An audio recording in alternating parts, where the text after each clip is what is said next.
MBN 뉴스 8 오늘의 주인이었습니다. 선거법 개정안 등의 패스트트랙 지정을 둘러싼 여야의 극한 대치가 주말까지 이어진 가운데 무더기 고소 고발전으로 치닫고 있습니다. 자유한국당은 홍영표 더불어민주당 원내대표와 문희상 국회의장 등 모두 19명을 검찰에 고발했고, 민주당도 패스트트랙 지정 대상 법안을 절대 포기하지 않겠다며 한국당 소속 의원들과 당직자들에 대해 추가 고발을 예고했습니다. 도널드 트럼프 미국 대통령과 아베 신조 일본 총리가 1박 2일간의 정상회담을 갖고 대북 제재 유지 입장을 재확인했습니다. 북한이 판문점 선언 1주년 행사에 불참한 것에 대해 김정은 국무위원장의 태도를 비판하는 국제사회의 목소리가 잇따르고 있습니다. 고열과 복통 증상이 나타나는 A형 간염이 최근 수도권과 충청 지역을 중심으로 빠르게 확산하고 있습니다. A형 간염은 물이나 식품을 매개로 감염돼 집단 발병 우려가 매우 높은 제1군 감염병으로 보건당국은 30, 40대는 예방 백신을 맞으라고 권고했습니다. 뉴스 추적에서 A형 간염에 대해 자세히 알아보겠습니다. 오늘 새벽 경북 안동에서 30대 남성이 유흥주 정부와 편의점에서 돈을 요구하며 잇따라 흉기를 휘둘러 2명이 다쳤습니다. 경찰관과 격투 끝에 붙잡힌 이 남성은 정신병 약을 먹어왔다고 진술해 경찰은 우울증 여부를 비롯해 정확한 범행 동기 등을 조사하고 있습니다. 담임을 맡은 반 학생의 욕설과 그 학부모의 민원을 견디다 못해 극단적인 선택을 한 초등학교 교사가 법원에서 순직을 인정받았습니다. 해당 교사는 학생과의 갈등 때문에 정년퇴직을 한 학기 앞두고 사직서를 낸 뒤 극단적인 선택을 했습니다. LPG 차량을 일반인도 구입할 수 있도록 한 지 한 달이 조금 지난 가운데 관련 시장이 폭발적으로 성장하고 있습니다. LPG 신차와 중고차 판매가 한 달 전과 비교해 50% 가까이 늘었고 차량 개조 문의도 쇄도하고 있습니다. 여러분 안녕하십니까? MBN 뉴스발 시작합니다. 지난주 난장판으로 변했던 국회가 이제 2차 충돌을 예고하고 있습니다. 민주당과 한국당 원내대표의 기싸움이 이어지면서 무더기 맞고발 사태로 가고 있는데요. 홍영표 민주당 원내대표는 한국당의 폭력 행위를 강하게 비판했고, 나경원 한국당 원내대표는 정당한 저항권 행사라고 맞받아쳤습니다. 네, 첫 소식은 김도형 기자가 전합니다. 여야 정치권은 패스트트랙 지정을 둘러싸고 강도 높은 설전을 벌였습니다.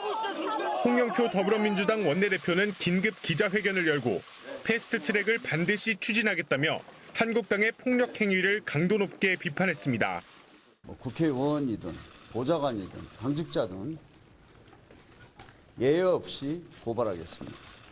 유야무야 끝나는 것은 이번에는 결코 없을 것입니다. 저부터 검찰에 자진 출두하겠습니다. 나경원 자유한국당 원내대표도 곧바로 반박 기자회견을 열고 정당한 저항권 행사라고 맞섰습니다. 좌파 야합 세력은 헌법을 파괴하고 있습니다.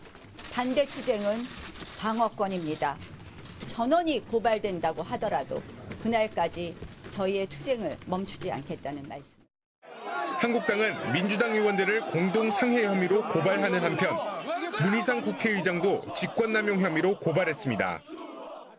홍영표 원내대표를 포함한 17명을 문희상 국회의장과 김관영 바른미래당 원내대표가 사모임시킨 행위에 대해서 직권남용 혐의로. 퇴임을 앞둔 김민석 민주연구원장은 나 원내대표 때문에 한국당이 총선을 망칠 것이라며 강하게 비난했습니다. 나경원 대표의 이 생각 없고 개념 없는 일종의 관종 정치, 이것이 자한당이 망하게 할 1등 공신이 되는 것이 아니냐 하는. 양당 원내대표가 패스트트랙 처리 2차 충돌을 예고하면서 한바탕 대결은 불가피할 전망입니다. MBN 뉴스 김도형입니다. 패스트트랙 법안을 논의해야 할 정개특위와 사개특위 위원장들은 잇따라 기자회견을 자청하면서 한국당에 대한 성토를 이어갔습니다. 심상정 정개특위 위원장은 나경원 원내대표가 거짓말을 많이 한다면서 쏘아붙이기도 했습니다. 오태윤 기자입니다. 민주당 정개특위와 사개특위 위원들이 잇따라 기자회견을 자청했습니다. 이상민 사개특위 위원장은 국회 기능을 불법으로 중단시킨 게 누구냐며 나경원 자유한국당 원내대표가 법조인 출신답지 않게 식견과 경험이 무지하다고 비판했습니다.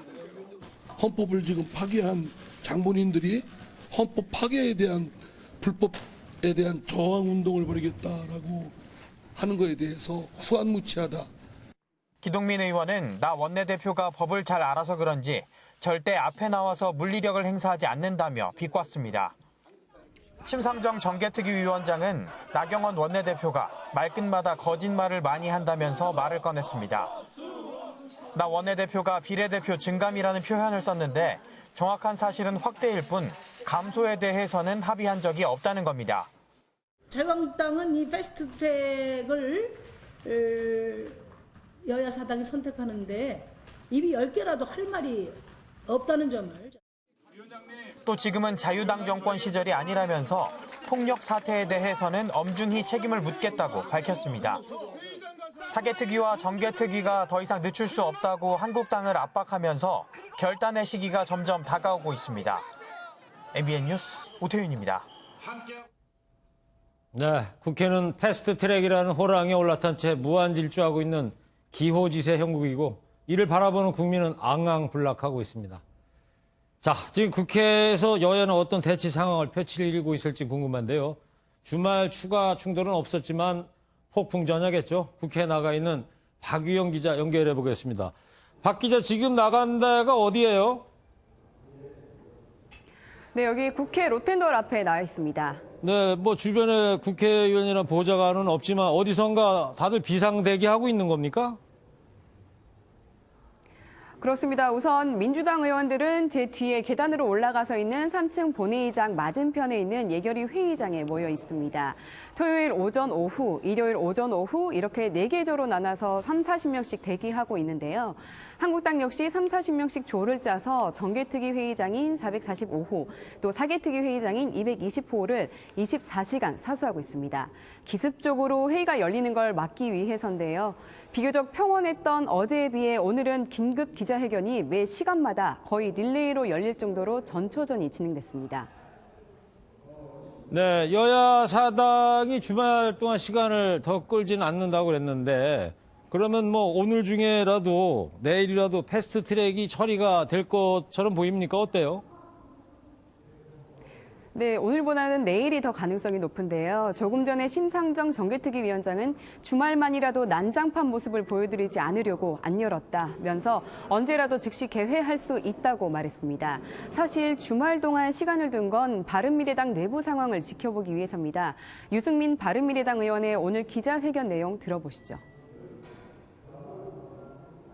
저와 패스트트랙에 반대하는 의원님들은 우리가 생각하는 방식으로 끝까지 막을 생각입니다. 처리를 하지 않으면 이 당내 갈등은 물론이고 국회 갈등이 계속되기 때문에. 하지만 특위 소속 바른미래당 위원들이 입장을 번복할 가능성은 낮아 보입니다. 여야 사당은 이르면 내일 정개특위와 사개특위를 동시에 열고 곧바로 의결, 즉 패스트트랙 찬반 투표에 들어갈 것으로 보이는데요. 한국당 역시 물러서지 않겠다는 입장이 확고한 만큼 추가 충돌이 불가피해 보입니다. 지금까지 국회에서 MBN 뉴스 박영입니다. 네, 오늘 여야 원내대표 기자회견을 보니까요. 2차 충돌을 예고하는 선전포고다 이런 생각이 들고요. 정개특위와 사개특위가 열리게 되면 바른미래당의 4명 의원들의 생각이 가장 중요한데 이거하고 어제 열렸던 자유한국당 2차 장애 집회 뒷얘기 등등 지금부터 정치부 전정인 기자와 뉴스 추적하겠습니다. 전정인 기자, 오늘 유승민 전 대표가 긴급 기자회견 열고 지도부한테 사보임 철회를 요구했는데요. 어때요? 이 수용 가능성이 있습니까? 네, 결론부터 말씀드리면 김관영 원내대표가 사보임 철회 요구를 받아들일 가능성은 그리 크지 않습니다. 네. 사보임을 철회하면 패스트트랙 처리가 무산될 수밖에 없기 때문입니다. 그렇겠죠. 네, 김 원내대표는 지난 금요일 당내 의원들에게 사보임 조치에 송구하다는 입장과 함께 숙고의 시간을 갖겠다고 밝혔는데요. 연이은 사보임으로 당 내용이 극에 달한 만큼 일단 숨고르기를 한 뒤 다시 강행에 나서지 않을까 싶습니다. 네, 지금 키맨 4명이 이제 정치개혁특위하고 사법개혁특위에 속한 바른미래당 의원 4명이잖아요. 네, 최입의 임재훈, 김동철, 김성식 의원인데 특히 김동철, 김성식 의원은 또 생각이 다르다면서요? 네, 제가 오늘 이 4명 의원 모두에게 전화를 해봤는데요. 네. 사개특위 소속인 최입의 임재훈 의원은 전화를 받았고 김동철, 김성식 의원은 전화를 받지 않았습니다. 네. 네, 최입의 임재훈 의원 모두 일단 오늘은 회의가 열리지 않을 것으로 전망했는데요. 김관영 원내대표가 숙고의 시간을 갖자고 한 만큼 주말은 넘기지 않겠냐는 겁니다. 네. 다만 특위의 개의 시도 시 당 지도부와 상의해서 참석 여부를 결정하겠다고 밝혔습니다. 네. 그리고 김동철 의원과 김성식 의원이 연락이 닿지 않아 부득이하게 제가 이 두 의원에게 이분들의 입장을 물어봤는데요. 뭐래요? 두 의원 모두 패스트트랙 처리에 찬성하는 입장은 변함없지만 당장 당내 갈등이 분출한 만큼 조금 시간이 필요하다는 입장으로 알고 있다고 전했습니다. 알겠어요. 자, 전 기자, 그러면 종합해 보면 말이죠. 이 당 지도부가 이 강행에 나설 것 같은데 이렇게 되면 결국 당이 쪼개지는 거 아닙니까? 네, 이미 사실상 당이 쪼개진 것이나 다름없다는 평가가 나옵니다. 네. 지금 현재 서로 네가 나가라고 하고 있는 상황인데요. 네가 먼저 나가라. 네, 그렇습니다. 영화 친구 대사 생각나네요. 네가 가라 하와이. 네, 근데 그렇습니다. 양측의 주장이 어떻게 다른 거예요?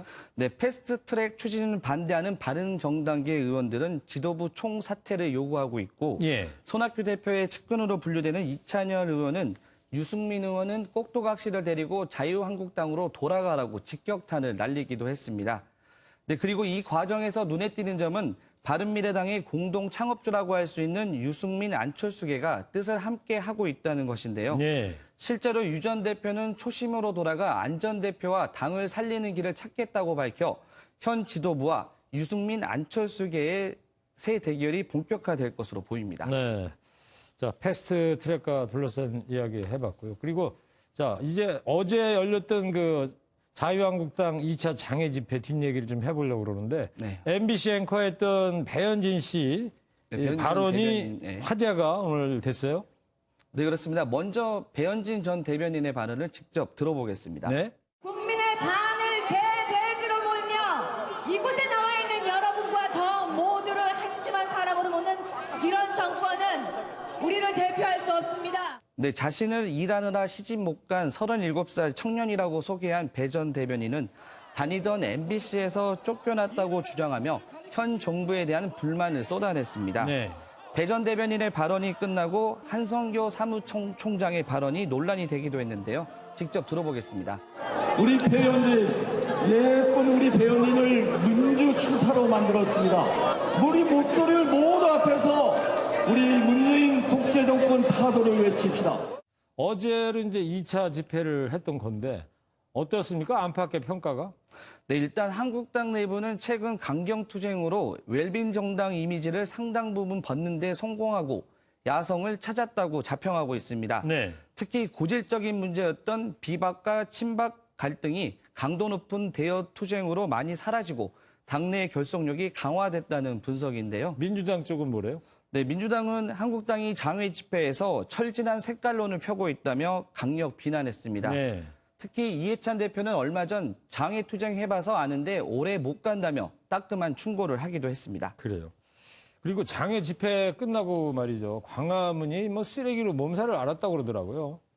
네, 그렇습니다. 세계일보가 장애 집회가 끝나고 난 뒤 현장을 찍은 모습인데요. 네. 저 사진인가 보죠? 네, 그렇습니다. 보시는 것처럼 곳곳에 집회용품과 쓰레기들이 뒤섞여 버려졌는데요. 네. 네, 금연구역에는 담배 꽁초들이 수북했고 심지어 태극기도 바닥에 버려져 있습니다. 그러네요. 네, 몇 년 전 광화문 광장을 가득 메웠던 촛불 집회 땐 집회 후 쓰레기가 하나도 없어 외신에 보도되기까지 했었는데요. 그때와는 대조적인 모습이어서 씁쓸함을 남겼습니다. 네, 그러네요. 네. 그리고 지난주에 이제 난장판이 됐던 그 국회 이런 복도 이런 데도 뭐 쓰레기로 몸살을 앓고 있었다 이런 얘기가 있더라고요. 네, 그렇습니다. 안민석 민주당 의원이 자신의 SNS에 올린 그 사진을 잠깐 보겠습니다. 네. 네, 지난 금요일 밤 사개특위 회의가 열렸던 문체위 회의실 앞 사진을 올린 건데요. 네, 뭐 물병이 나뒹굴고 있네요, 지금. 네, 그렇습니다. 복도 곳곳에 물병과 쓰레기들이 나뒹굴고 있는 모습입니다. 예. 페이스북에 저런 게 올라왔었군요. 네. 뭐 곳곳은 뭐 쓰레기로 몸살이고 국회 상황은 참 답답하게 그지없습니다. 여야가 이 극한 대치로 치닫고 있는데 이를 지켜보는 국민 마음 타들어갑니다. 지금까지 정치부 전재현 기자였습니다. 이렇게 패스트트랙 전국이 이어지는 가운데 조국 청와대 민정수석이 SNS로 자유한국당의 행태를 연일 비판해 논란이 일고 있습니다. 이에 한국당과 바른미래당이 청와대의 겁박이라고 반발하는 상황인데요. 일부에서는 민정수석의 적극적인 행보가 오히려 부담이라는 지적도 나옵니다. 최중락 기자입니다. 조국 청와대 민정수석이 SNS를 통해 여권 지원 사격에 나섰습니다. 조석은 한국당이 패스트트랙 법안을 물리적으로 저지하던 지난 26일 밤 11시경 몸싸움 방지법을 거론하며 국회 내 폭력과 회의 방해를 처벌할 수 있다는 점을 강조했습니다. 다음 날 아침에는 장제원 한국당 의원과 나경원 원내대표가 담긴 폭력으로 얼룩진 국회의 시간이라는 사진 기사를 링크했습니다. 자유한국당과 바른미래당은 발끈했습니다. 전희경 한국당 대변인은 야당을 잡아가라는 SNS 지시인 것 같다며 명백한 직권 남용이라고 반발했습니다. 조국 수석의 행동은 평소 청와대가 얼마나 국회를 우습게 하는지 보여줍니다. 지금 국회의 모습은 국민들에게 참으로 부끄럽지만 그렇다고 조 수석이 이렇게 나설 계제는 아닙니다. 그러자 조석은 드렁큰 타이거의 노래 등을 SNS에 올리며 의미심장한 메시지를 전달했습니다.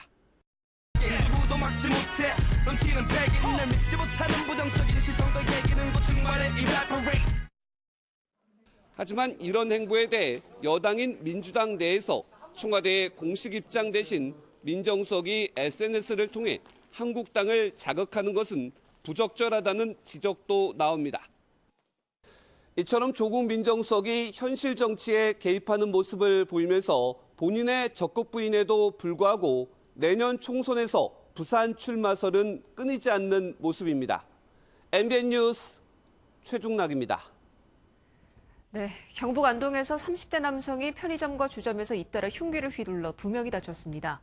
술에 취해서 강도 행각을 벌였는데 이 남성은 정신병이 있다고 주장하고 있습니다. 먼저 심우영 기자입니다.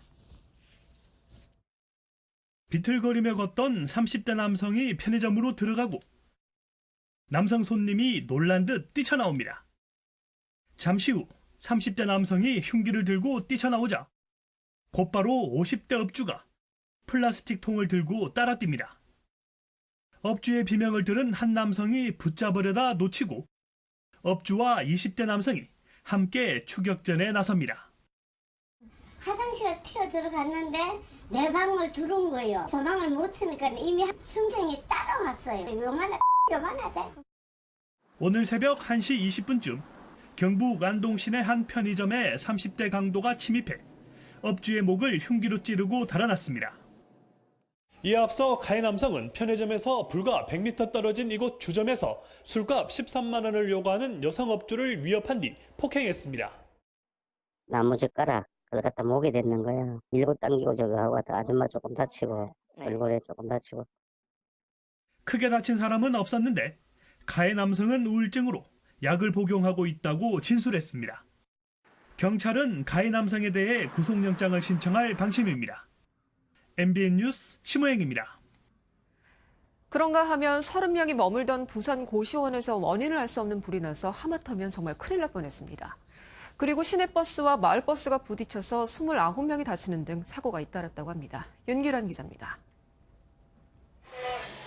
뿌연 연기로 자욱한 고시텔 복도에 소방대원들이 진입합니다. 연기를 들이마신 남성을 업고 나와 서둘러 들것에 옮깁니다. 부산의 한 고시텔에서 화재가 발생해 1시간 만에 진화됐습니다.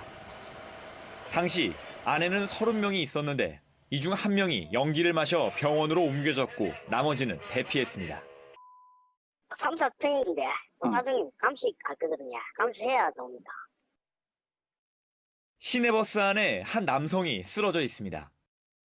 승객의 하차 요구로 정거장을 지나서 급정차하다가 뒤에 오던 마을버스에 그대로 부딪혔습니다.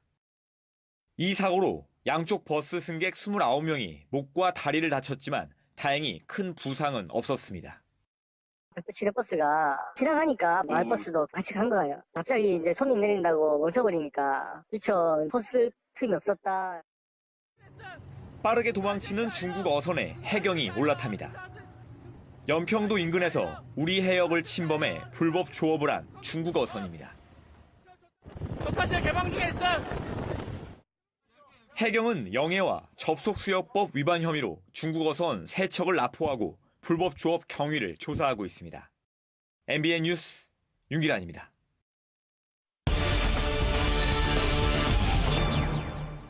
네, A형 간염이 수도권과 충청도에서 확산되고 있어서 보건당국에 비상이 걸렸습니다. 이 A형 간염이 무엇이고 왜 걸리게 되는지 또 30, 40대가 특히 조심해야 한다고 하는데요. 이유가 뭔지 지금부터 사회부 박호근 기자와 뉴스 추적하도록 하겠습니다. 자, 박 기자. 네. A형 간염, 자, 어느 정도 지금 확산되고 있어요? 네, 오늘까지 전국의 A형 간염 확진자 수는 3,597명입니다. 네. 이 중에서 경기도가 1,060명으로 가장 많고요. 이어서 대전이 615명, 서울이 570명 순입니다. 네. 네, 광역 지역으로 보면 경기와 서울, 인천 등 말하자면 그 수도권을 합하면 1,848명으로 51%, 그러니까 절반이 훌쩍 넘는데요. 그러네요. 또 눈에 띄는 지역이 있는데요. 충청권입니다. 대전과 충남, 충북, 여기에 세종까지 합하면 1,250명이나 됩니다. 네. 그러니까 수도권과 충청 지역이 네네. 가장 많다 이런 얘기인데 이 A형 간염 어떻게 전염되는 거예요? 네, A형 간염은 HAV라는 A형 간염 바이러스에 의해서 전염이 되는 겁니다. 네. 그 일종의 수인성 전염병인데요. 여기서 한자 숫자가 무엇인지 아십니까? 숫자요? 예, 물수일까요? 손수일까요? 뭐 손으로 옮겨줄 수 있다면 손수인데 아무래도 뭐 물 숫자 아니겠어요? 수인성이라는 게? 네, 그렇습니다. 여기서 숫자는 물수입니다. 그 세균이나 바이러스 등 병원성 미생물에 오염된 물에 의해서 퍼져나가는 전염병을 말하는데요. 네. 물을 통해서 세균이나 바이러스가 우리 몸에 들어와서 위장에 정식하면서 감염증을 일으킨다고 합니다. 그리고 배설물을 나와서 주변의 물을 다시 오염시키면서 확산이 되는 겁니다. 네. 그러니까 예를 들어서 이질이나 장티푸스, 그리고 살모넬라균, 대장균 감염 등이 이런 수인성 전염병에 속합니다. 뭐 물 조심을 좀 해야 되겠네요. 근데 이 A형 간염 원인을 찾기가 상당히 어렵다면서요? 네, 조금 전에 언급한 장티푸스나 장염 같은 경우는 잠복기가 하루나 이틀, 길어야 사흘 정도가 되는데요. 네. 그런데 A형 간염 같은 경우는 2주 또는 길게는 7주까지 걸리기 때문에 2달 전에 어떤 음식과 접촉했는지를 밝히기가 쉽지가 않습니다. 네. 그래서 보건당국의 고민도 여기에 있습니다. 잠복기가 최대 7주까지 된다는 건데 근데 왜 요즘 같은 봄철에 이렇게 많이 감염이 되는 거예요? 네, A형 간염 자체가 항문에서 입으로 퍼지는 감염 경로가 있는데요. 네. 그게 뭐냐면 A형 간염 바이러스를 가진 사람과 식사를 같이 하는 정도로도 옮겨질 수가 있다고 합니다. 특히 봄철에 바이러스 활동이 많아지는 것도 있고요. 네. 그래서 또 사람들이 많이 움직이는 것도 한 원인이 될 수 있다고 합니다. 네. 그러니까 이 잠복기가 지나야지 이제 증세가 나올 텐데 어떤 증상들이 나타나게 된답니까? 네, 처음에는 열이 나고 감기 몸살 증상이 나타난다고 합니다. 네. 거기에 이어서 황달과 소변 색깔의 변화 등이 나타나고요. 그래서 전문의의 말을 한번 들어보시겠습니다. 네. 항체가 없는 경우는 고열이 나기도 하고요. 조금 시간이 지날수록 눈, 결막의 색깔이 노래지면서 대소변의 색깔이 변하면서 대소변 같은 경우에는 색깔이 좀 진해지고요. 대변 같은 경우는 색깔이 좀 흰색 쪽으로 가깝게 되는 증상이 있으면 A형 간염을 의심하셔야 됩니다. 네, 의식 장애를 보이는 전격성 간염으로 악화하면 사망에 이를 수도 있다고 합니다. 네. 그런데 그 비중은 A형 간염에 걸린 환자 중에 0.1%에 불과하다고 합니다. 네. 그나마 좀 낮네요. 0.1%면. 연령별로는 그리고 30, 40대가 가장 많이 걸리는 것으로 나왔다면서요? 네, 그렇습니다. 감염자 통계를 보면요. 20대까지는 소폭 증가하긴 하지만 그렇게 많지는 않습니다. 그런데 30대와 40대 감염자가 눈에 띄게 많다는 걸 알 수 제일 있는데요. 많네요. 그래프에 보니까. 왜 이런 현상이 나타나는 겁니까? 네, 우리나라의 경우 1997년부터 A형 간염 예방접종이 이루어졌다고 합니다. 네. 그래서 이때 어린이 예방접종률이 상당히 증가를 했고요. 20여 년 전이니까 이때 태어나거나 유아일 때, 그러니까 지금의 20대들의 예방접종률이 상당히 높았다고 볼 수 있습니다. 네. 그리고 50대 이상은 어릴 때 환경이 그다지 깨끗하지 않은 상황에서 감염이 됐지만 이겨내면서 항체가 생겼을 가능성이 높습니다. 네. 그러니까 어릴수록 항체 양성률도, 그러니까 말하자면 항체가 생길 확률도 높다고 하는데요. 문제는 그 중간인데 80년대의 환경은 좀 나아지긴 했지만 예방접종은 하지 않아서 항체가 형성되지 않았을 가능성이 큽니다. 그래서 지금의 30대와 40대가 가장 취약하게 된 겁니다. 네. 그러니까 뭐 저 같은 연령대의 사람들은 자연스럽게 항체가 생겼을 수도 있다. 네. 30, 40대가 이제 문제다. 예방법은 어떤 게 있답니까? 네, 물을 끓여 먹고 손을 깨끗이 씻어야 합니다. 특히 음식을 만드는 주부나 음식점 주방장은 화장실을 갔다 와서 손을 씻지 않고 음식을 만드는 일은 절대 하면 안 되겠습니다. 네. 백신은 어떻게 맞아야 되는 거겠죠? 네, A형 간염 항체가 없는 경우는 백신을 맞는 게 좋습니다. 네. 백신을 맞고 2주 정도 지나면은 항체가 형성된다고 합니다. 네. 근데 A형 간염 백신 우리나라에서 양산이 되고 있나요? 우리나라 제약회사에서는 만들지 않고 있습니다. 그래요? 그건 기술력이 없어서가 아니라 수지가 맞지 않다고 하는데요. 그래요? 그만큼 우리나라 사람들 중에 A형 간염보다는 B형 간염 환자가 더 많다는 거죠. 네. 그래서 외국계 제약회사에서 수입을 하는데 이렇게 갑자기 감염자가 증가를 하면 백신 부족 사태가 일어날 수도 있습니다. 네, A형 간염 주의 깊게 좀 지켜봐야 될 것 같고요. 이럴 때일수록 위생 관리 각자 철저히 해서 A형 간염 더 확산되지 않도록 각별히 신경을 써야 할 것 같습니다. 지금까지 사회부 박호건 기자였습니다. 네, 유행병이 또 있죠. 최근 중국에서는 아프리카 돼지열병이 확산하고 있습니다. 돼지가 이 열병에 걸리면 치사율이 거의 100%라고 하는데요. 세계 돼지고기의 절반 이상을 소비하는 중국에서 열병이 확산하자 우리나라 돼지고기 값도 상승세를 보이고 있습니다. 이기종 기자입니다. 서울의 한 대형마트 정육 판매대입니다. 부담스러운 돼지고기 가격에 들었다 놓기를 반복합니다. 예전에는 좀 쉽게 먹고 편하게 먹을 수 있는 돼지고기였는데 가격이 많이 올라가지고 좀 부담돼서. 지난달 100g당 1,700원이던 삼겹살 소비자 가격은 4월 1,850원으로 10% 가까이 올랐습니다. 삼겹살을 포함한 전체 돼지고기 값은 17% 상승했습니다. 나들이철 캠핑 수요 등이 반영된 건데 앞으로가 더 문제입니다. 아프리카 열병이 중국에서 발생이 돼서 돼지고기 가격이 전체적으로 인상이 될 여지가 있습니다. 치사율이 100%에 가까운 아프리카 돼지열병이 확산한 중국은 올해 사육돼지의 30%를 살처분해 수입을 대폭 늘릴 것으로 예상됩니다. 이 같은 전망이 반영돼 최근 스페인산 돼지고기의 국내 수입가는 20% 정도 급등했습니다.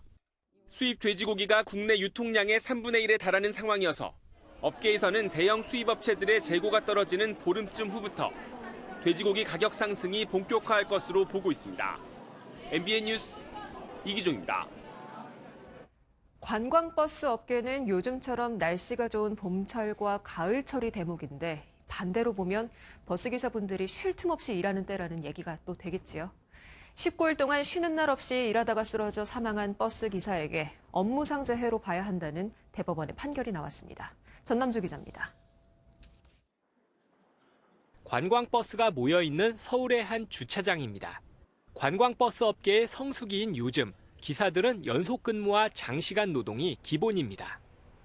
4, 5, 2달이 엄청 성수기 바쁘거든요. 평균적으로 지금 2번씩 쉬었어요. 근무를 28일이니까 26일씩 했다는 거예요. 5시 반부터 시작해서 거의 10시 반까지는 못 쉬는 거죠, 새벽에. 7년 경력의 한 운전기사는 손님들이 관광을 하는 시간에도 사실상 제대로 휴식을 취하기 어렵다고 토로합니다. 시내 투어 하게 되면은 뭐 대기 시간이라는 것 자체가 거의 없어요. 계속 이동을 해줘야 돼요. 이 경복궁에서는 뭐 1시간 보고 나오잖아요. 그 길거리를 배회해야 돼요. 그 대기 시간 일 안 하는 시간 아니냐. 일단은 이게 차에 묶여 있잖아요. 고된 업무임을 보여주듯 관광버스 기사 김모 씨는 지난 2015년 9월부터 10월 초까지 19일 동안 휴무 없이 일하다 회사에 출근해 버스를 세차하던 중 급성 심근경색으로 쓰러져 숨졌습니다. 김 씨의 아내는 유족급여를 청구했지만 1심과 2심은 업무상 재해로 인정하지 않았습니다. 하지만 대법원의 판단은 달랐습니다. 대기 시간을 휴식 시간으로 봤던 1, 2심과 달리 대법원은 이 시간을 온전한 휴식 시간으로 보기 어렵다고 판단한 겁니다.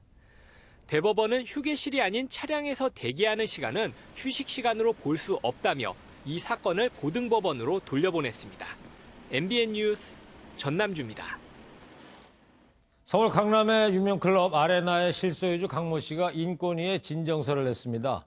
왜냐면요, 조사 과정에서 경찰이 수갑을 채워서 인권을 침해했기 때문이랍니다.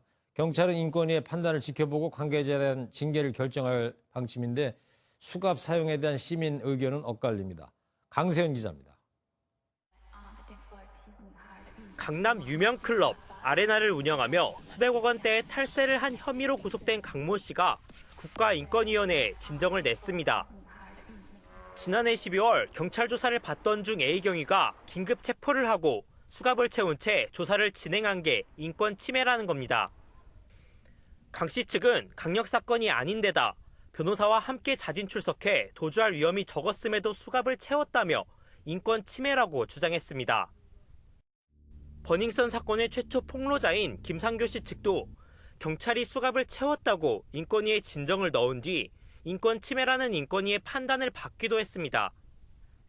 피의자 인권 보호에 대한 목소리가 커지면서 경찰도 지난해 7월부터 피의자 조사 시에 수갑을 풀도록 규칙을 개정했습니다. 하지만 현장에선 관행적으로 수갑이 사용되는 등 혼란이 빚어지고 있습니다. 시민들의 의견 또한 엇갈립니다.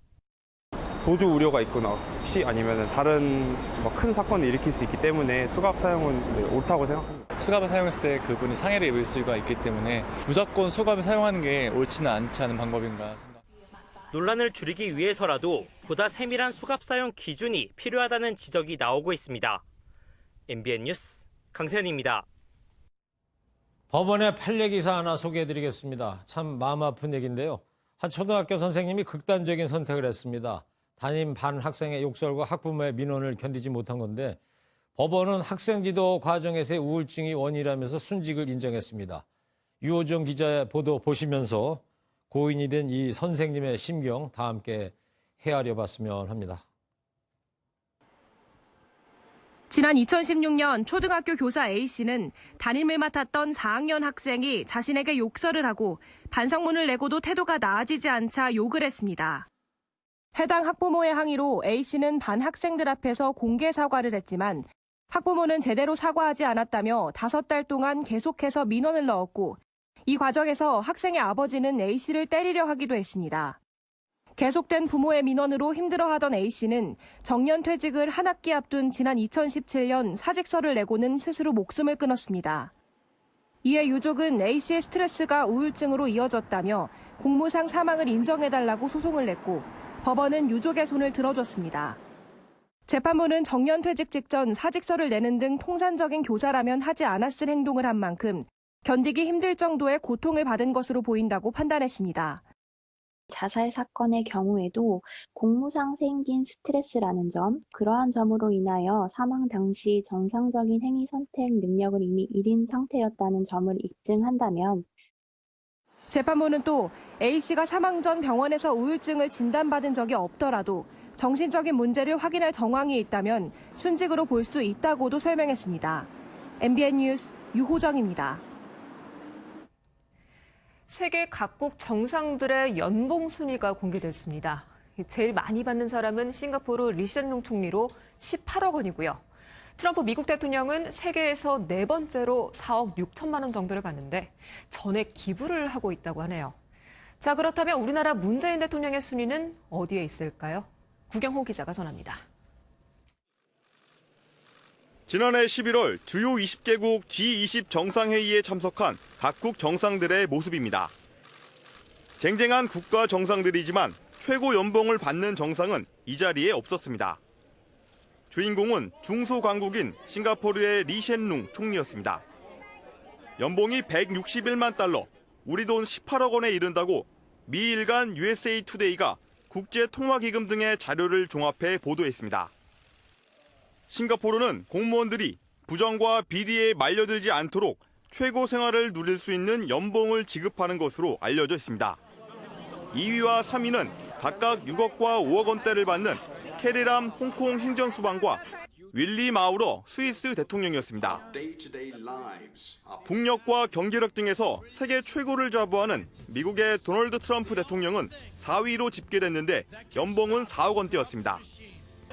부동산 투자가 출신으로 순자산이 3조 원이 넘는 트럼프 대통령은 연봉을 모두 기부하고 있는 것으로 알려졌습니다. USA 투데이는 대통령 연봉 상위 20개국을 발표했는데 대부분 경제력과 국민 생산성이 비례했지만 아프리카 모리타니와 중남미 과테말라 대통령은 예외적으로 많은 연봉을 받는 것으로 드러났습니다. 우리나라 문재인 대통령은 2억 2,600만 원을 받아 순위권 밖이었습니다. MBN 뉴스 구경호입니다.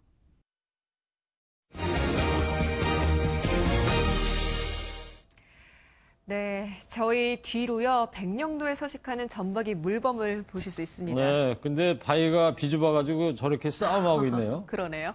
그래서 추가로 인공 바위 쉼터를 만들었다고 해요. 물범이 되게 좋아하겠네. 물범들아, 이제 중국 가지 마라, 겨울에. 백령도에서만 살면 안 되겠냐? 자연의 섭리인데 그럴 수는 없겠죠. 근데 인공섬 만드는데 얼마 들었대요? 총 한 18억 원이 들어갔다고 합니다. 은근히 걱정되네요. 어떤 점이요? 아니 18억짜리니까 저 국세청에서 종합부동산세 내라고 그럴까 봐요. 그런 걱정은 접어두셔도 좋겠습니다. 김경희 기자입니다. 백령도 북쪽 해상의 한 바위 위에 여러 마리의 물범이 한가롭게 쉬고 있습니다. 국제적인 멸종 위기종으로 2014 인천 아시안게임의 마스코트로 활약했던 전박이 물범입니다. 중국 보아이 랴오둥만 유빙이에서 겨울을 지낸 뒤 봄에 백령도로 내려오는데 2015년을 전후해 개체수가 늘고 있습니다. 그러자 문제가 생겼습니다. 포유류인 물범 특성상 체온을 조절하고 숨을 쉬기 위해 주기적으로 물 밖으로 나와야 하는데 이들이 쉴 바위가 부족해진 겁니다. 털갈이를 하고 백상아리 등 천적을 피하고자 물범들은 생존을 건 자리 다툼을 하고 있습니다. 정부는 결국 인근 해상에 물범이 편히 쉴 수 있는 섬 형태의 인공 쉼터를 만들었습니다.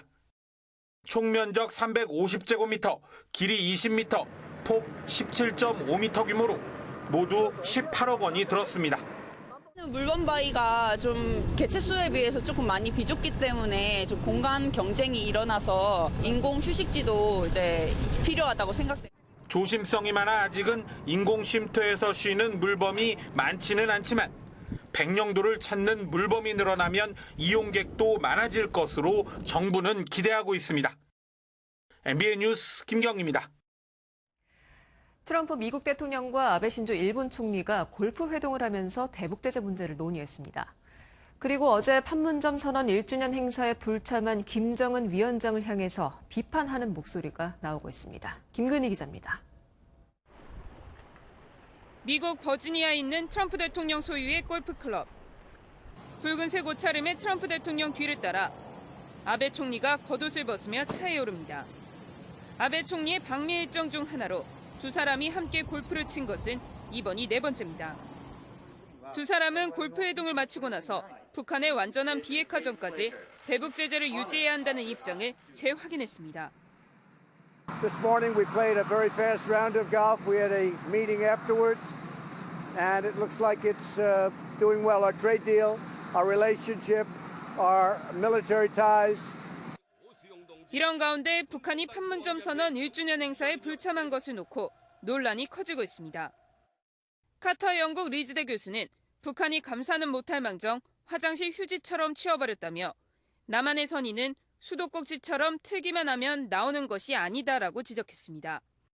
탁현민 청와대 행사기획자문위원은 SNS를 통해 아쉬움이 많다며 반쪽짜리라는 말도 이해가지만 노력하는 사람들을 위로하고 싶었다고 밝혔습니다.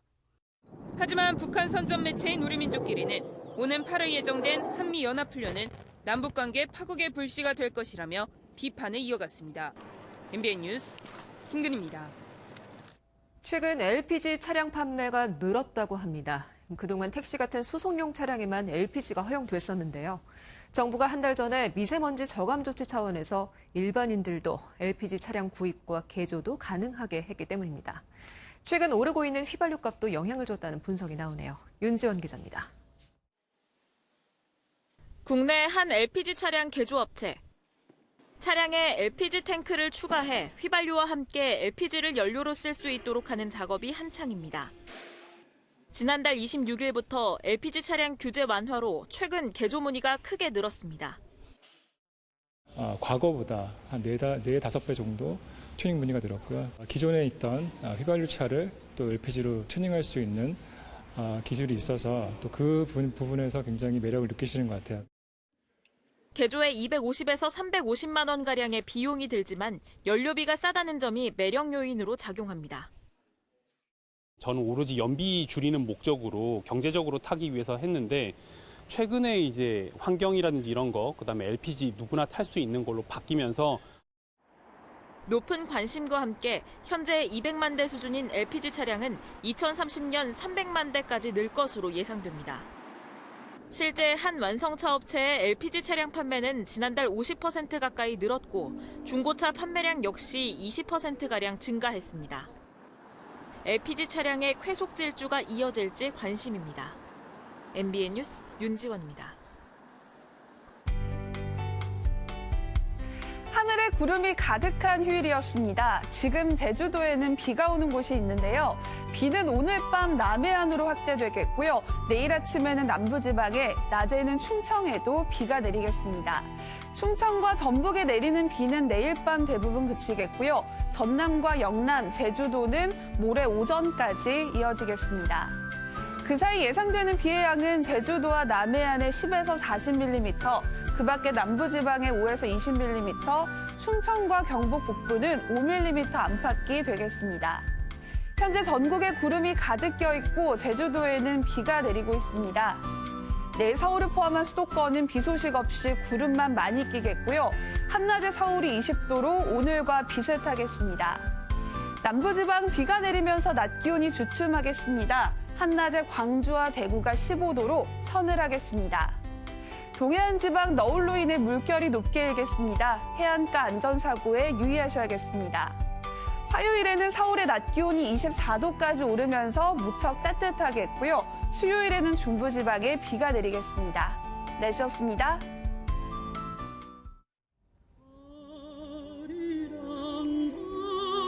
네, 그저께 경복궁에서 열린 궁중문화축제 장면입니다. 수중 퍼포먼스도 하고 좀 멋지죠? 네, 참 멋있네요. 임금님도 계시네. 혹시 저분 세종대왕 아니신가 모르겠어요?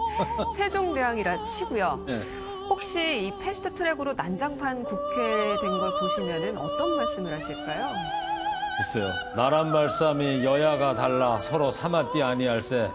싸우지들 말고 백성들을 어여 편안하게 맹길어라. 이렇게 하실 거예요. 우리 정치인들이 정말 새겨들어야겠습니다. 자, 이제 4월 마지막 휴일이네요. 저희는 5월에 다시 또 찾아뵙도록 하겠습니다. MBN 뉴스팔 마칩니다. 행복하세요.